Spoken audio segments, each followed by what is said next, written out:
بسم اللہ الرحمن الرحیم۔ حفظ کرنے والوں کے لیے ایک مجرب وظیفہ۔ شیخ الاسلام حضرت مولانا حسین احمد مدنی رحمۃ اللہ علیہ نے حفظ کرنے والے بچوں کے لیے ایک بہت اچھا وظیفہ بیان کیا ہے۔ میں نے کسی جگہ حضرت کے مجربات میں پڑھا تھا، وہ یہ ہے کہ جمعے کے روز عصر کے بعد اپنی جگہ پر بیٹھے ہوئے سورہ اعلیٰ کی تلاوت کرے۔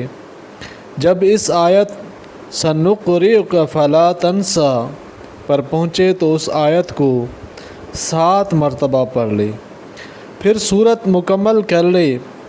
اس کے بعد اپنے گریبان کا بٹن کھول کر اپنے دل پر پھونک مار لے۔ اس کی برکت سے انشاءاللہ حفظ آسان ہو جائے گا۔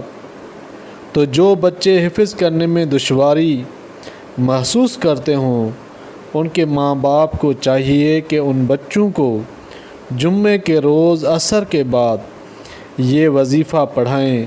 انشاءاللہ اس سے بہت فائدہ ہوگا اور حفظ آسان ہو جائے گا۔ اس کے علاوہ رب اشرح لی صدری ویسر لی امری واحلل عقدۃ من لسانی، وہ بھی کثرت سے پڑھنا چاہیے۔ وہ بھی ایک مجرب وظیفہ ہے اور انشاءاللہ یادداشت میں بہت فائدہ دے گا، اور بچوں اور حفاظ کرام کے لیے یا دوسرے جو احباب ہیں جو قرآن پاک یا باقی چیزوں کو یاد رکھنا چاہتے ہیں، یہ دونوں وظیفے کریں، انشاءاللہ بہت فائدہ ہوگا۔ آمین یا رب العالمین۔